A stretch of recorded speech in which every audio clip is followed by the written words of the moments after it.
and welcome to Art Starts. Today we're going to be drawing this picture of a daisy.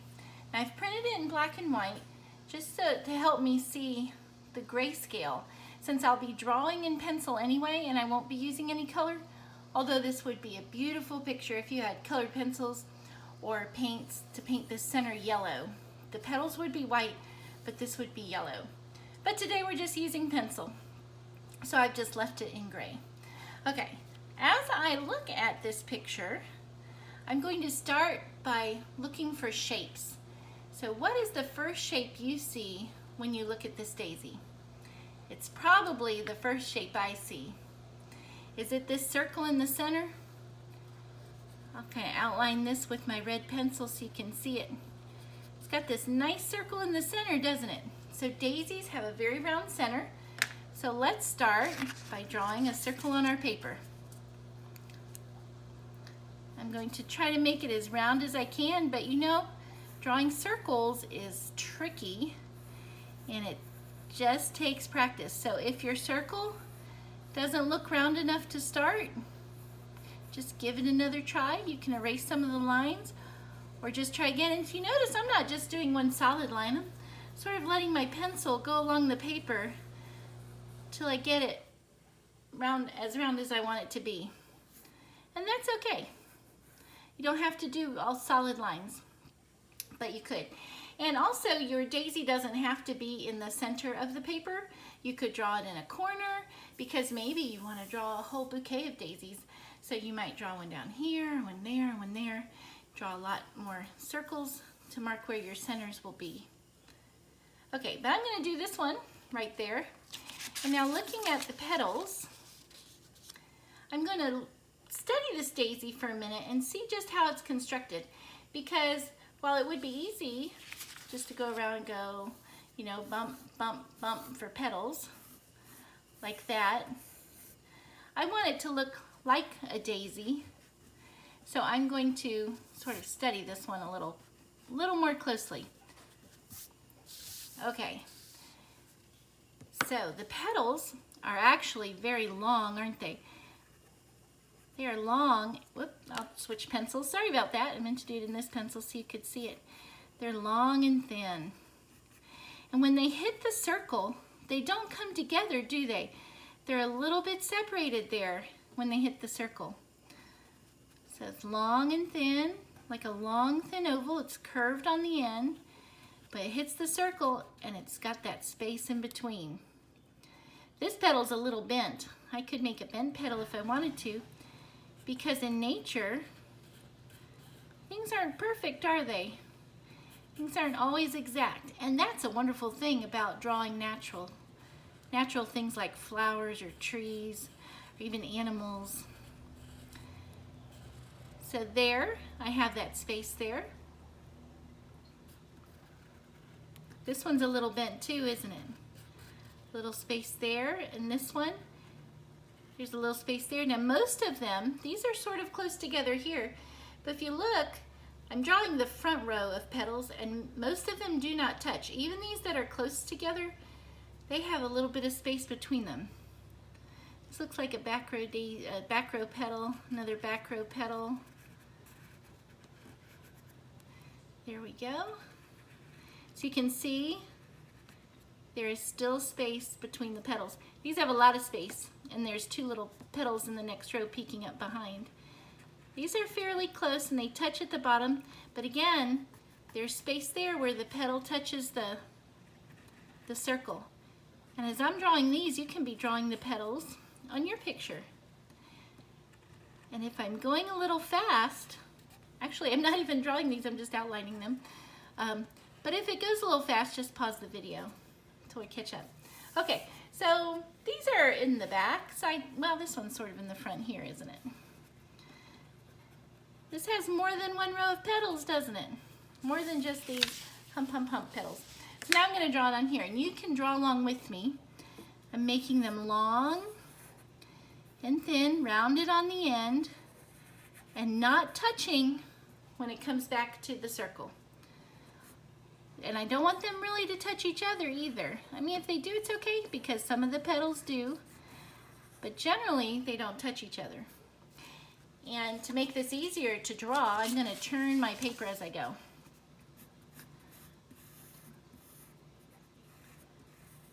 And I'm going, so you can draw along with me.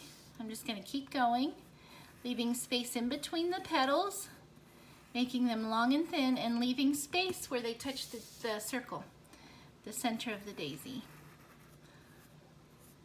Going long and thin, turning my paper as I go.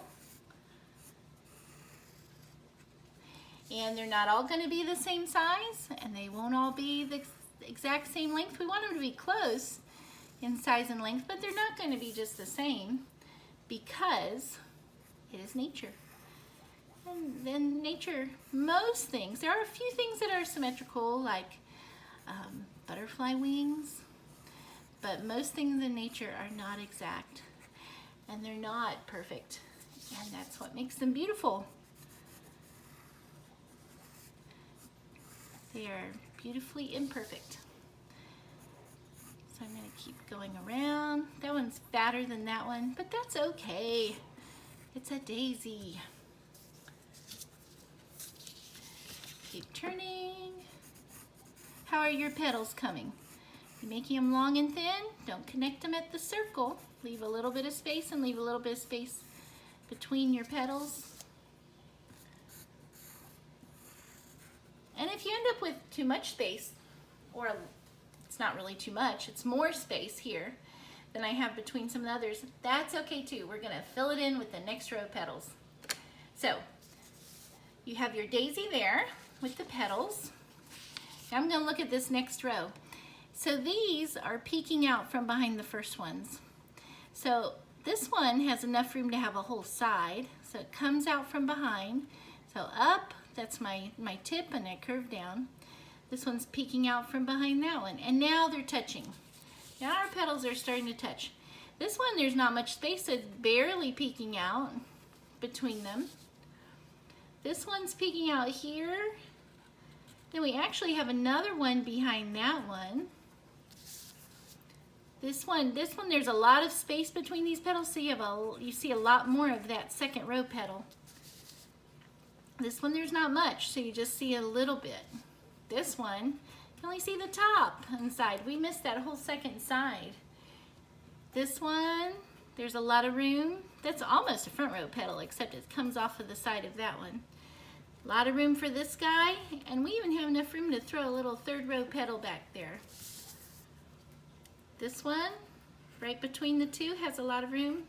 Little back row guy back there. This one, not much room. This one, not much room. This one has more room on one side. That one's just barely peeking out. This one, barely peeking out. So the thing to notice about these second and third row petals are they're starting in the side of one and then coming down to the side of another, aren't they? Starting up near the top, coming down to the side.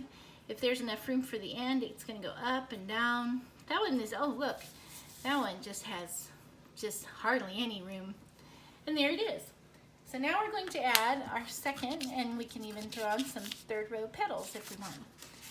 So I'm following the picture generally. Mine obviously is not exactly the same, and that's okay because we're just learning how this daisy is constructed and how we want to draw it, because every daisy you draw will be different. We want them all to be different. So I'm going to go my second row petals here.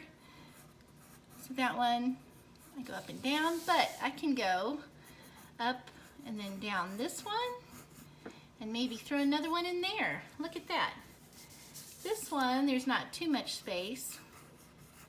I'm going to throw that in there. I didn't erase these lines very well before. Didn't want to shake the table. This one, not a lot of room, so I'm going to go up and down. This one, there's a little more room, so I'm going to bring that one down to there. And then just do a tip one. This one, go down like that. These actually should be, mine are rather pointy. They should actually be more curved on the ends like my first row petals.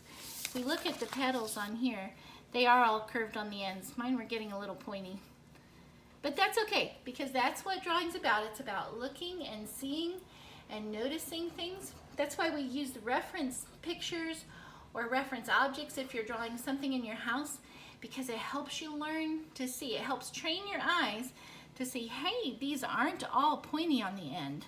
I need to round them out. So that's what I need to go back and round out a lot of these, don't I? I made quite a few pointy ones. But that's okay, because the more you practice, the better you'll get at seeing those things. My daisy looks very full. This one's got tons of petals. How many petals does yours have? Are you coming up with a lot of petals for yours? It doesn't have to have tons. It could just have 2 rows of petals. But we know they have at least 2 rows, don't we? By looking at that picture. This is that big, big space, so I'm going to do one come down like that and one come down like that. And it's okay if they touch. The second and third rows, they were touching. And there is the basic daisy. Now if we want to add more detail, looking at our picture again, you can see these little lines that run on the petals. They're like the veins in the petal, I guess is what they would be. Or just actually probably just bends in the petal, because they look like little shadows. They're little shadows on the petal, not the pebble. We actually have a cat named Pebble, but she doesn't have little lines on her.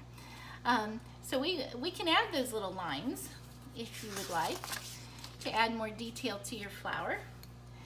And you do that, these lines, if we look at them closely, let me pull back this one. They are long and they go the length of the petal, don't they? And they actually curve a little bit like that toward the center, which gives the petal a little bit of a curved look to it. See, they're kind of curving a little bit. They're not perfectly straight. They sort of curve with the curve of the petal, with the edge of the petal. That's what they're doing. So we can add some of those. And you know what? You don't have to add them to every petal if you want. Let's just try first to a few petals.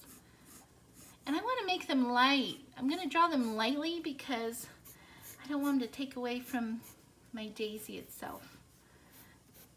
And you know what? They don't have to go the full length of it either. It's really just to give an indication that there is a shadow there, that there's something going on there. Make it a little more interesting. Sort of like that. You can do some on the back ones. I'm just doing them very lightly because I didn't want them to detract from the petals themselves. And you don't have to do them all. You can just do a few here and there. I did most all of them. I left some of these back petals empty. And then the center. So looking at the center in our black and white picture, the center looks gray, doesn't it? Because it's a black and white picture.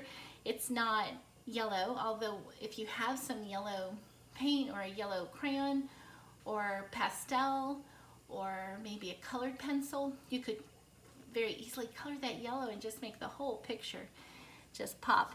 But I'm just going with pencil today. So what am I going to do? I'm going to shade it with my pencil.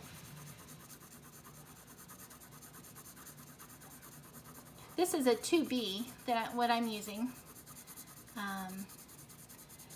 You can use a darker one, but I don't want this to be very dark because it's a light color.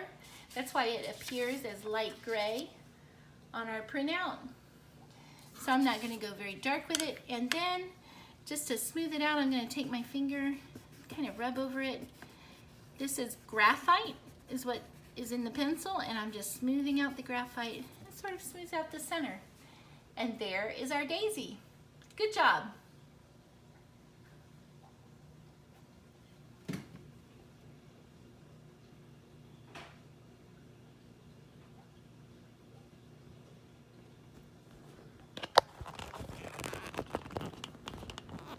Oh my gosh.